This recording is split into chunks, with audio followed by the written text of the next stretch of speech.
나이다. 아멘. 할렐루야. 자, 여러분, 2000년 전에 이 땅에 오신 예수 그리스도를 기다리며 예수님은 과연 나에게 어떤 분이신지를 소망하는 대림절을 우리가 지금 보내고 있습니다. 이제 다음 주가 마지막 네 번째 주간이고요. 성탄절이 마지막 다섯 번째 주간으로 이루어지게 되는데요. 그래서 초도 5개가 준비되어 있어요. 원래는 이제 의식적으로 하자면, 예식으로 치르자면 하나씩 매 대림절 첫 주, 둘째 주마다 하나씩 촛불을 밝혀야 되는 것인데요. 임의로 그냥 다 켰습니다마는 이것이 우리에게 주는 메시지, 예수는 우리의 인생에 일단 대림절에 촛불을 밝히는 것은 빛으로 오시는 것이죠. 여러분, 우리의 인생에 환한 등불이요 빛이 되시는 분은 세상에 있지 않습니다. 예수를 내 인생에 구주 삼아 달려갈 때에 여러분의 삶에 아름다운 놀라운 광채가, 하나님의 빛이 인도하여 그 예수를 만나게 하시고 여러분의 삶에 놀라운 축복을, 그게 말씀이 전달될 거라 믿습니다. 그게 대림절 예수 그리스도. 오늘 읽었던 이 누가복음 2장 8절부터 14절의 내용도 그와 같다는 것이죠. 천사가 옵니다. 천사가 뭐를 어떻게 옵니까? 어둠으로 옵니까? 시커먼 옷 입고 오나요? 그건 악마잖아요. 사탄이라고 말하잖아요. 천사가 어떻게 해요? 환한 빛으로 이 목자들, 양을 치는 목자들에게 지금 오고 있다는 것입니다. 목자의 삶이라는 게 아름답습니까? 남들 다 잘 때 양을 지켜야 되고, 누가 늑대가 올까, 어떻게 양들이 이렇게 해를 입을까 보호해 줘야 됩니다. 양들의 삶이, 양치는 목자들의 삶이라는 것은 힘들고 어려운 거예요. 그 추운 겨울에 그 목자들에게 와서 예수의 복음이 전달되는 거예요. 그렇죠? 오늘 말씀입니다. 천사들이 이 목자들의 삶에 정말 지치고 그 삶이 무겁고, 내 팔자는 이거밖에 안 되는가? 뭐 여러 가지 생각을 할 수 있는 그 인생에 오늘 천사들이 와서 너의 인생은 그런 인생이 아니야, 놀라운 축복이 예비되어 있단다, 그 메시지를 전달하고 있는 거예요. 그 천사가 뭐라고 그 비밀, 축복의 그 비밀을 이 양치는 이들에게 전달하느냐? 누가복음 2장 10절에서 14절에 나와 있습니다. 함께 봅니다. 10절부터 14절. 천사가 이르되 무서워하지 말라. 보라, 내가 온 백성에게 미칠 큰 기쁨의 좋은 소식을 너희에게 전하노라. 오늘 다윗의 동네에 너희를 위하여 구주가 나셨으니 곧 그리스도 주시니라. 너희가 가서 강보에 쌓여 구유에 뉘어 있는 아기를 보리니 이것이 너희에게 표적이니라 하더니, 호련히 수많은 천군이 그 천사들과 함께 하나님을 찬송하여 이르되, 지극히 높은 곳에서는 하나님께 영광이요 땅에서는 하나님이 기뻐하신 사람들 중에 평화로다 하니라. 아멘. 여러분, 하나님은 우리를 자유케 하시고 우리의 수고하고 무거운 인생 가운데 우리의 인생이 죽음으로 끝나는 인생이 아니라 영원한 생명, 천국을 허락하시고 저와 여러분에게 오늘도 희망과 자유와 하나님이 주실 아름다운 축복이 예비되어 있음을 믿으시기를 바랍니다. 그 소식을 천사들이 오늘 양을 치는 그 밤에, 남들은 다 자는 그 순간에도 일을 해야 하는 그 삶의 현장에 있는 이 양을 치는 이들에게 다가오셔서 말씀했단 말이에요. 그 증거가 뭐냐? 그럼 하나님의 그 약속, 하나님이 주실 그 놀라운 축복의 증거가 뭐냐? 그게 아기 예수라는 거예요. 그 예수에게로 가라는 거예요. 너희는 그 예수에게로 가서 그 예수를 너의 구주, 주인 삼으라는 겁니다. 할렐루야. 여러분, 이게 대림절에 우리에게 놀라운 축복의 말씀이 되는 것이죠. 오늘도 예수를 내 인생의 구주 삼으셔서 내가 영원히 사모할 그 주님과 함께 저와 여러분의 인생을 여러분 달려가 승리하시기를 바랍니다. 세상 사람들은 24년 한 해가 어떻게 열려질지 염려하고 걱정하고 근심하며 자기가 자기의 인생을 써내려 가겠지만, 저와 여러분은 오늘도 나의 인생의 주인 되시는 예수님을 만나고 그 예수님께 24년 한 해도 저와 여러분의 인생을 맡기고 나아가는 지혜로운 하나님의 백성들이 되시기를 바라겠습니다. 여러분, 이게 대림절의 축복의 메시지라는 거예요. 오늘 이 천사가 이 얘기를 해주고 있는 겁니다. 누구에게?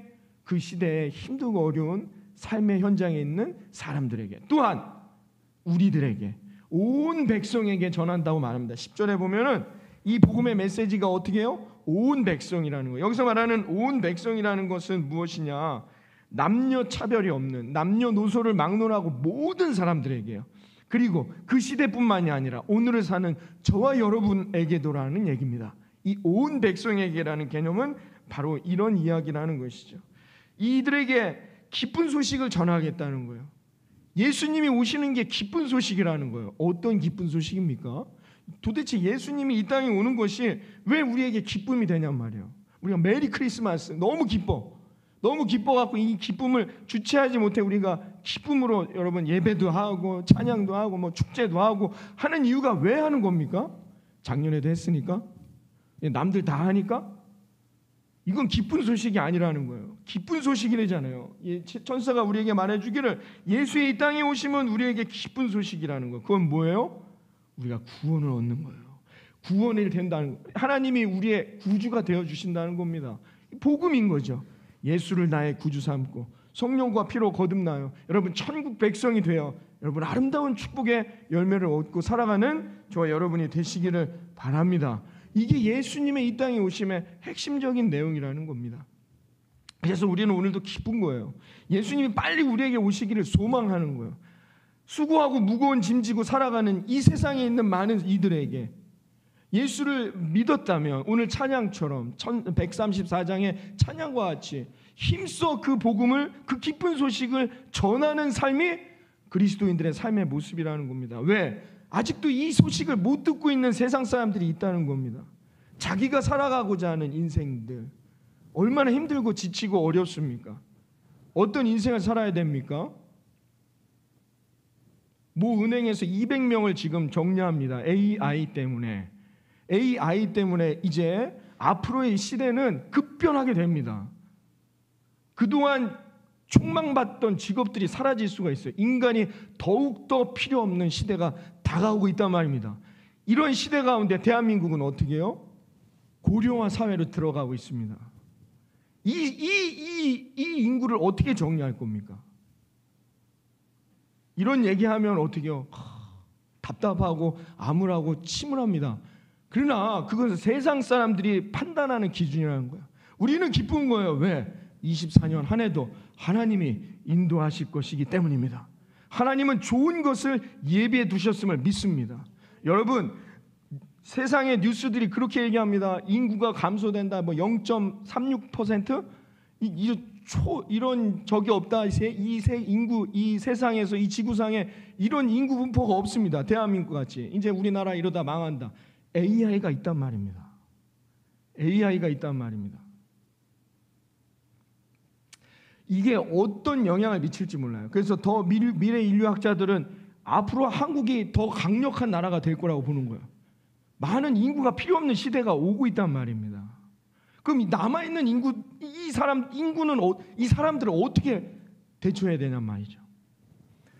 모르는 거예요. 우리는 전능하신 하나님을 붙들고 24년 한 해에도 하나님이 예비하시고 인도하시는 놀라운 축복을 경험하는 인생들이 되시기를 바랍니다. 그 승리의 면류관에 쓰기 위해서는 어떻게 고백해야 된다? 어떤 소식을 들어야 된다? 예수가 이 땅에 오셨다는 거예요. 그 예수님은 누구시라고요? 내 인생의 주인 되시는 분. 천사들이 그 얘기를 이 양을 치는 목자들에게 전달합니다. 이래서 이 목자들이 어디로 갑니까?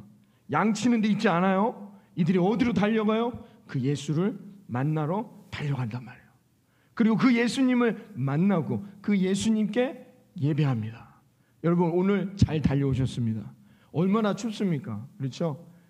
저는 이제 이런 뉴스가 나오면 전 토요일 날부터 이제 주말에도 비 소식이 있다 주일날 그럼 막 걱정이 되죠.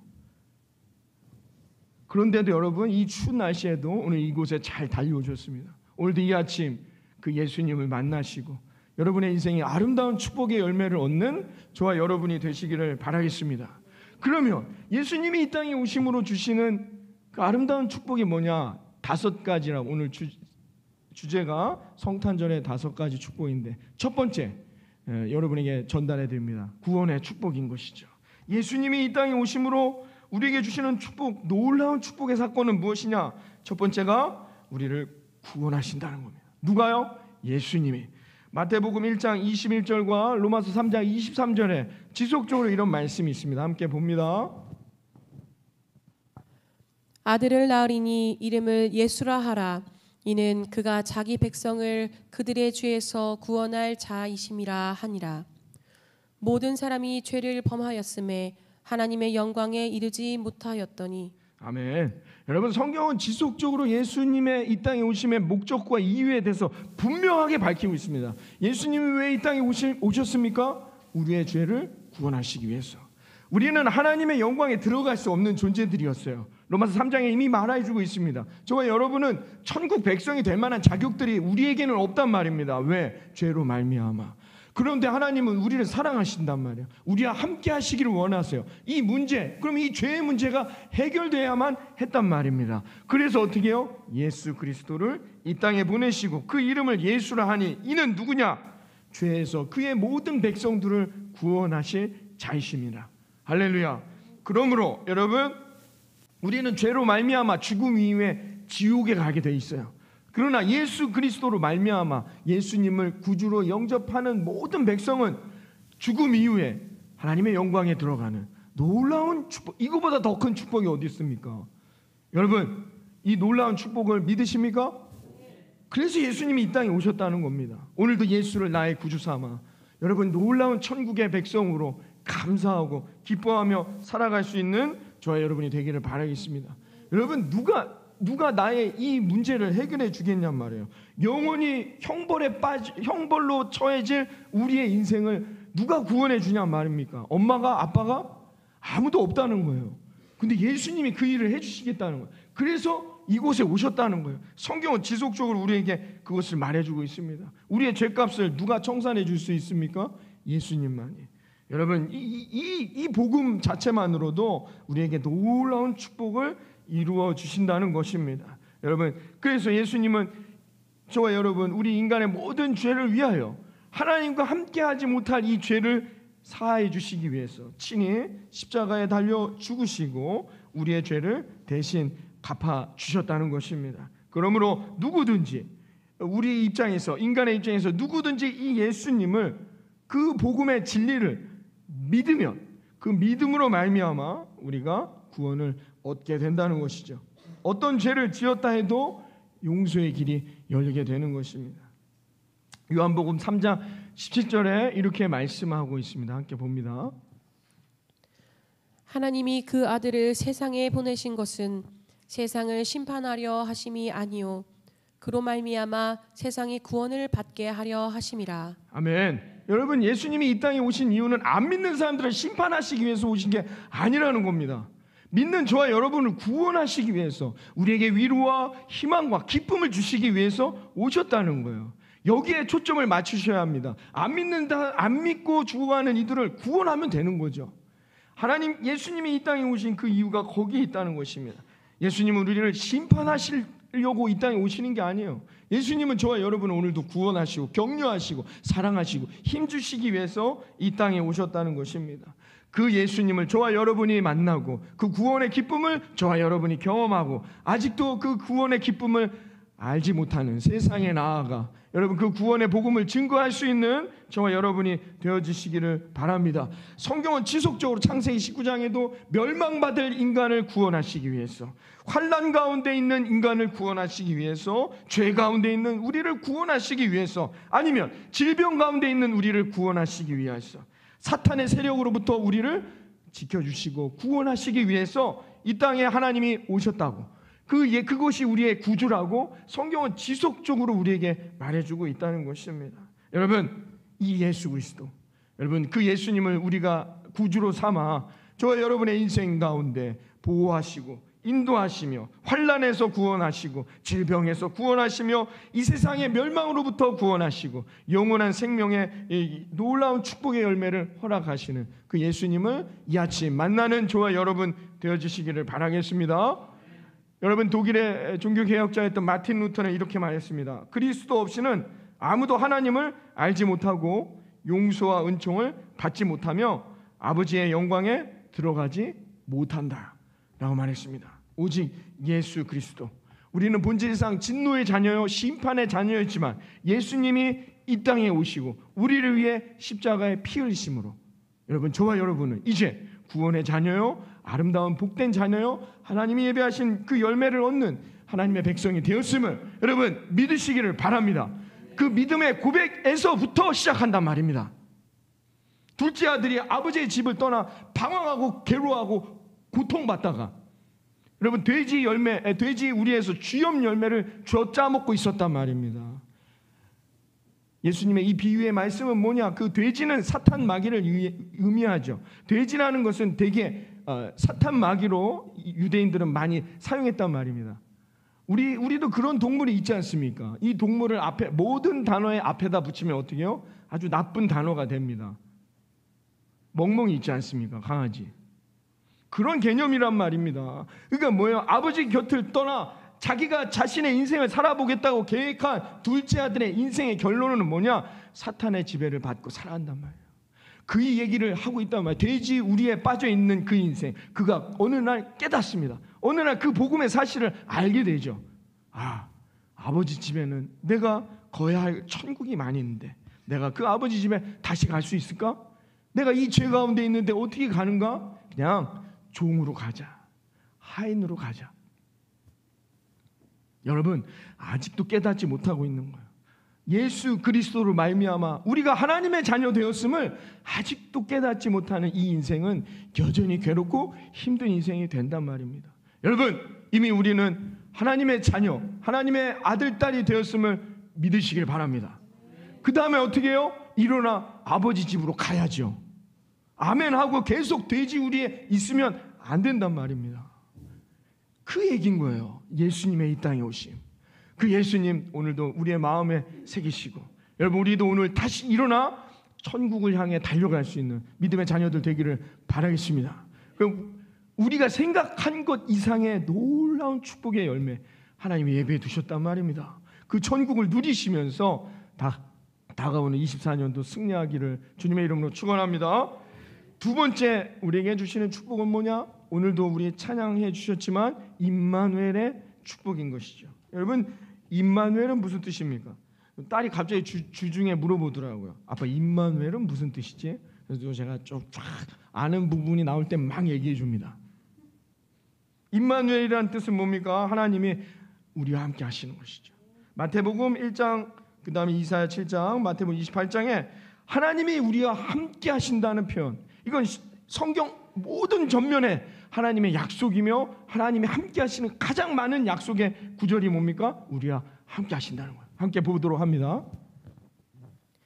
보라, 처녀가 잉태하여 아들을 낳을 것이요 그의 이름은 임마누엘이라 하리라 하셨으니 이는 이를 번역한즉 하나님이 우리와 함께 계시다 함이라. 그러므로 주께서 친히 징조를 너희에게 주실 것이라. 보라, 처녀가 잉태하여 아들을 낳을 것이요 그의 이름을 임마누엘이라 하리라. 내가 너희에게 분부한 모든 것을 가르쳐 지키게 하라.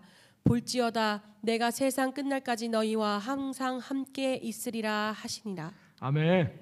예수님이 이 땅에 오시는 마태복음의 첫 장에서부터 예수님은 우리와 함께 하시는 분이라고 말씀하는데, 마태복음의 마지막 장 28장 20절 마지막 그 종말의 순간에도 누가 우리와 함께 하세요? 주님이 저와 여러분과 함께 하신다는 겁니다. 여러분, 이 함께 하시는 축복, 임마누엘의 축복을 경험하고 승리하시기를 바랍니다. 이거 얼마나 놀라운 은혜와 복입니까? 주님이 우리와 함께 하신다는 겁니다.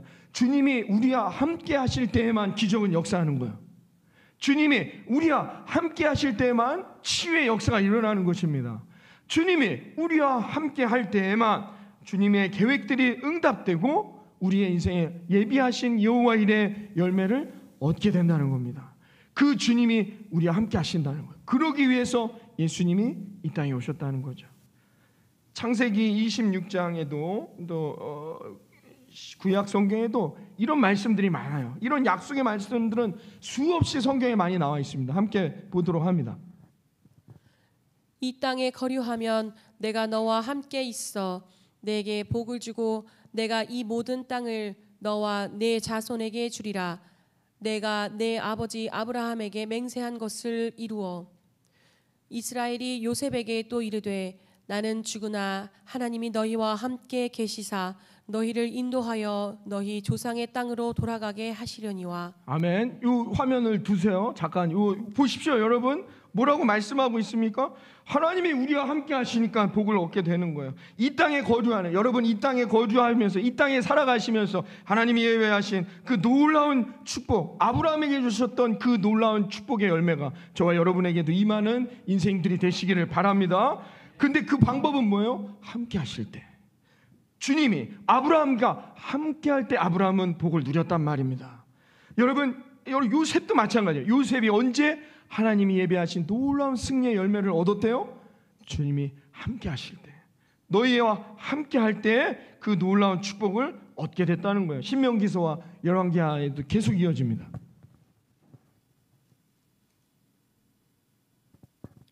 내 하나님 여호와께서 내가 하는 모든 일에 내게 복을 주시고 내가 이 큰 광야에 두루 다님을 알고 내 하나님 여호와께서 이 40년 동안을 너와 함께 하셨으므로 내게 부족함이 없었느니라 하시기로.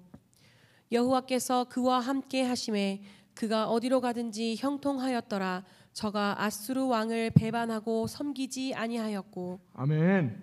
여러분, 이런 은혜와 복을 누리는 여러분 다가오는 24년 저와 여러분의 인생이 되시기를 바랍니다. 어디를 가든지 형통한 인생이 되시기를 바라겠습니다. 모든 일에 하나님의 복을 얻는 저와 우리 모든 성도님들이 되시기를 바랍니다. 그냥 되는 게 아니에요. 뭘 해야 돼요?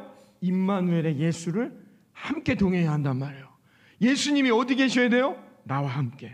하나님이 언제나 나와 함께하는 자에게만 이 복은 허락되는 거예요. 여러분, 약속을 붙들고 그 약속이 이루어질 전제 조건은 빼버려요. 그리고 약속이 이루어지지 않으면 막 가서 따진단 말이에요. 안 된단 말이에요. 여러분, 이 약속이 반드시 이루어지고 여러분들의 삶에 그 형통의 열매를 얻는 인생들이 되시기를 바라겠습니다. 이번 한 주간 여러분, 그 어떤 야구 선수 바람의 손자라는 친구가 미국의 큰 프로팀에 들어가서 계약을 했습니다. 여러분, 그 계약의 조건들이 있단 말이에요. 그냥 그 계약이 그 계약은 다 이루어지는 게 아니에요. 그 경력, 어떤 실력, 나와 있는 그 자기가 이루어야 할 그 목표들을 이루어야만이 그 약속은 성취된다는 것입니다. 여러분, 계약을 맺었다는 게 뭐예요? 그게 약속이란 얘기예요. 하나님은 우리와 약속을 하셨어요. 계약 맺으셨단 말이에요. 우리는 하나님의 자녀되고 하나님은 우리의 주인 되시는 그 주인의 이 놀라운 복, 형통의 복을 얻고 승리하는 계약이 이루어지기 위해선 우리가 어떻게 해야 돼요? 오늘도 예수를 나의 주인 삼아 주님과 함께하는 인생이 돼야 한다는 거예요. 임마누엘의 하나님을 만나고 여러분 살아가 승리하는 저와 여러분이 되기를 바라겠습니다. 성경은 늘 이런 약속으로 가득 차 있다는 거예요. 임마누엘의 하나님. 여러분, 왜 사람들이 힘들어하고 어렵고 힘들게 살아갑니까? 아버지와 함께하지 않기 때문이에요. 둘째 아들을 보세요. 잘 살려고 노력했는데 왜 힘들고 어려워 주저앉아 눈물 흘렸습니까? 아버지와 함께하지 않아요. 하나님과 함께하지 않았다는 것입니다. 독일의 유명한 사상가였던 토마스 아 캠퍼스는 이런 말을 했습니다. 예수가 함께하면 모든 일이 선하게 되고 아무 어려움도 없지만 예수님이 함께하지 않으신다면 모든 게 힘들어진다 라고 말씀했어요. 토마스 아 캠퍼스의 유명한 책이 뭡니까? 그리스도를 본받아. 예수님처럼 살아가는 거예요. 늘 예수님을 우리 마음에 새기고 살아가라는 것입니다. 그러면 어떻게 해요? 주님이 우리와 함께 하실 때 여러분 놀라운 축복의 열매가 임하게 될 거라 믿습니다.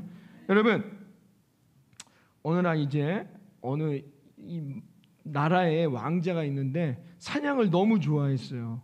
그래서 사냥하는 게 좋았는데 하루는 사냥을 하다가 그만 낭떠러지에 떨어져서 죽을 지경에 이르게 됐습니다. 근데 거기를 지나가던 나무꾼이 이 왕자를 구해서 정성스럽게 치료해줘서 살아나게 됐습니다. 그래서 그린 다음에 왕궁으로 데려갔어요. 근데 이 왕이 너무 기쁘고 고마워서 이 나무꾼에게 네가 원하는 게 뭐냐, 어떤 소원이든지 내가 다 들어주리라 이렇게 물어봤습니다. 그래서 이 나무꾼이 말하기를 저는 제가 당연히 백성으로서 해야 할 일을 한 것뿐인데 뭐가 문제겠습니까?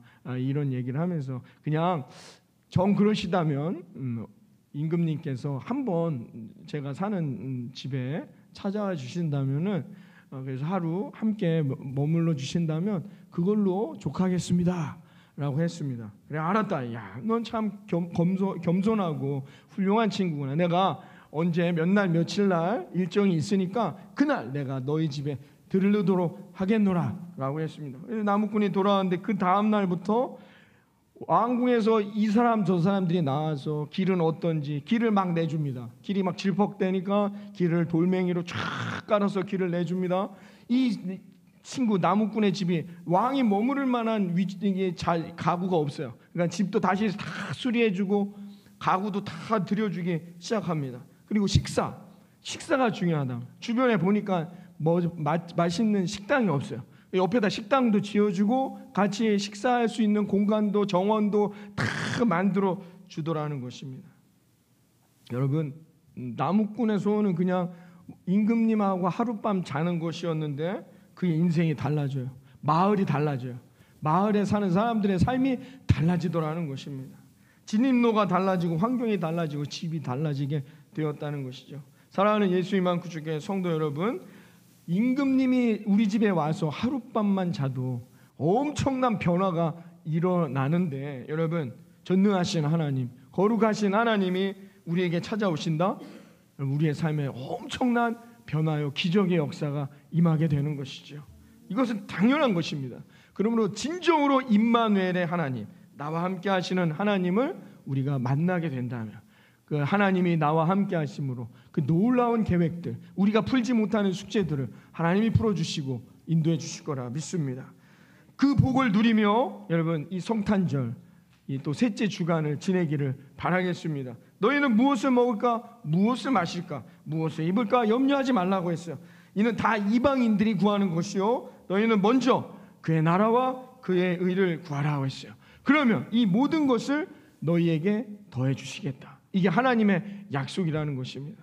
이 말은 뭐냐? 하나님을 구주 삼아 살아가는 인생을 말하는 것입니다. 여러분, 하나님의 말씀에 순종하고 하나님의 뜻대로 달려가면, 그리고 이 약속을 붙든다면 반드시 하나님께서 임마누엘의 하나님이 그 임마누엘의 축복을 저와 여러분에게 허락해 주실 거라 믿습니다. 모쪼록 이 대림절 세 번째 주간, 얼마 남지 않은 이 예수 그리스도 이 땅에 오심의 그 놀라운 주간 가운데 구원의 축복과 임마누엘의 축복을 날마다 누리며 여러분 이 한 주간도 승리하는 저와 여러분이 되어지시기를 이 아침 주님의 이름으로 축원합니다. 속으로 이제 그럼 3가지 남았네 라고 말씀하실 거예요. 3가지는 다음 주에 합니다. 기도하겠습니다. 하나님 감사합니다.